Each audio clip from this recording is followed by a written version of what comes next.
The diseases of attitude. It's never that pleasant to talk about the negative, but we got to talk about it because life is part negative. These attitude diseases are like weeds that grow in the garden. It's a normal part of life. Here's a good phrase to note. Negative is normal. It's not successful, but it's normal. It's part of life.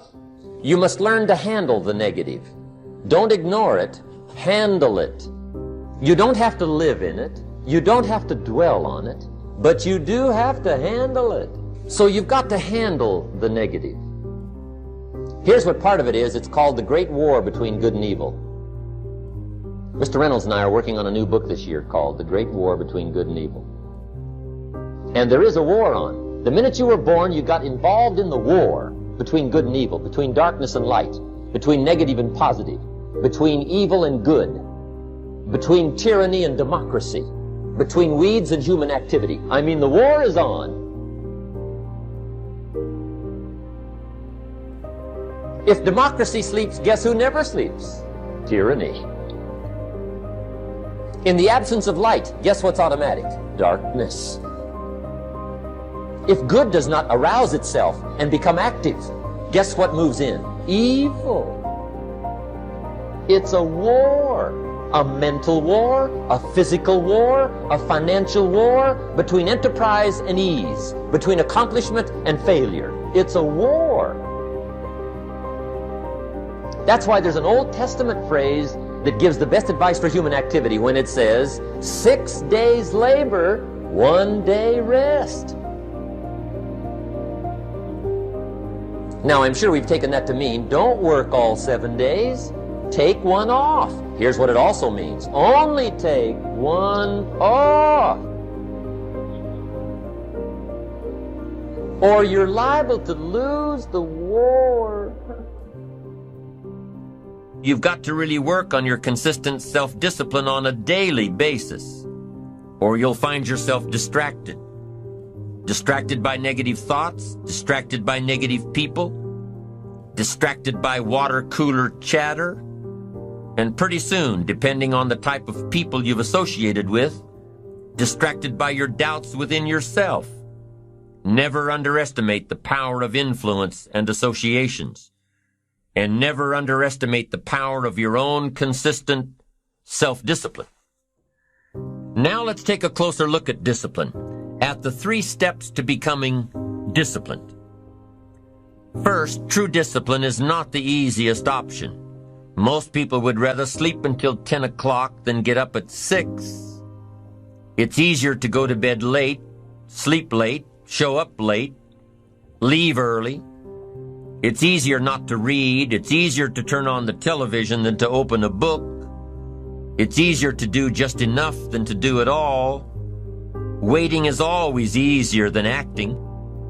Trying is always easier than doing. Imagine what life would be like if we didn't have to make our bed in the morning.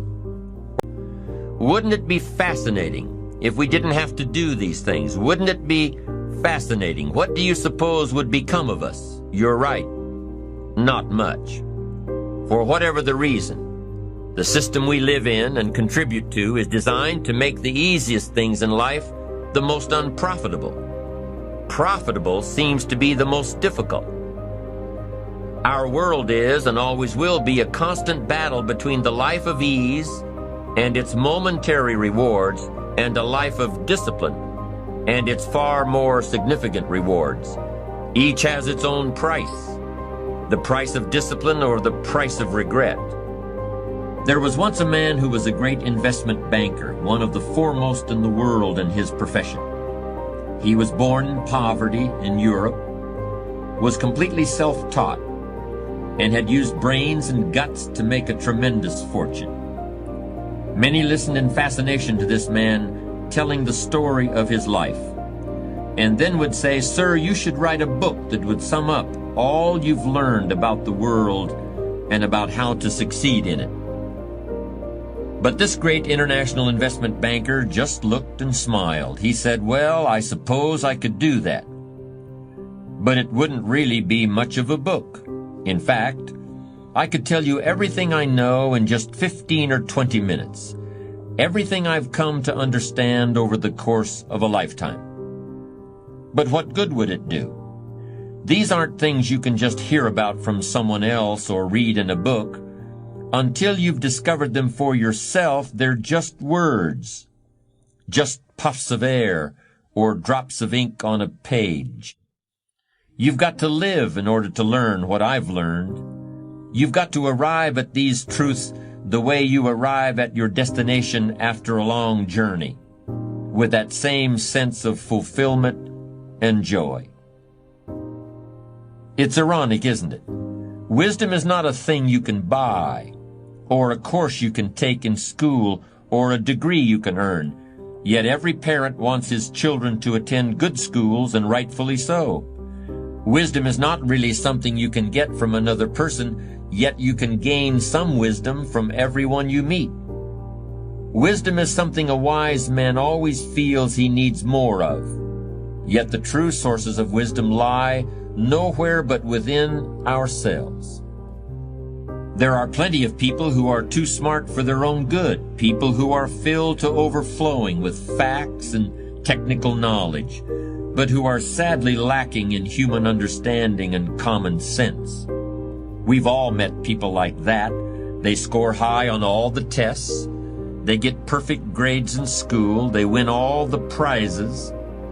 They often get paid very well to practice their skills, to build things, and write computer programs, and carry on lawsuits, and manage other people's affairs. But go home with one of these whizzes. Look at their lives outside of work, if they have a life outside their work, and you'll find that all sorts of things that regular people know, like the difference between right and wrong, and what's fair, and how to give happiness, and what life is worth, that they haven't even thought about. Do something different the next 90 days than you did the last 90 days, like picking up the books to read. Do something different, like the new health disciplines, relationship with your family, whatever it is, doesn't matter how small it is. If you'll start doing different things with the same circumstances, since we cannot change the circumstances, but we can change ourselves. We can change what we do.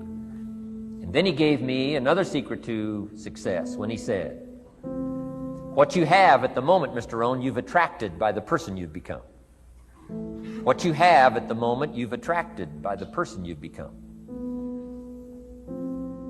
Few little simple principles here. Once you understand these, it starts to explain so much. Now, sometimes it's a little tough to take, blaming yourself instead of the marketplace, taking responsibility instead of putting it off on someone else. That transition sometimes is a challenging mission. And this one was a little tough for me. He said, Mr. Rohn, you've got pennies in your pocket, you've got nothing in the bank, the creditors are calling, you're behind on your promises. And he says, here's how that occurs. You've attracted, up until now, you've attracted the things to you because of the person you've become. Now I said, well, how can I change all that? He said, very simple. If you will change, everything will change for you. You don't have to change what's outside. All you've got to change is what's inside. To have more, you simply have to become more. And then he said, don't wish it was easier, wish you were better. Don't wish for less problems, wish for more skills. Start working on yourself, making these personal changes. And he said, it'll all change for you. Shoaff said, here's the secret, Mr. Rohn. Learn to work harder on yourself than you do on your job. Once I got that, it turned my life around. Learn to work harder on yourself than you do on your job.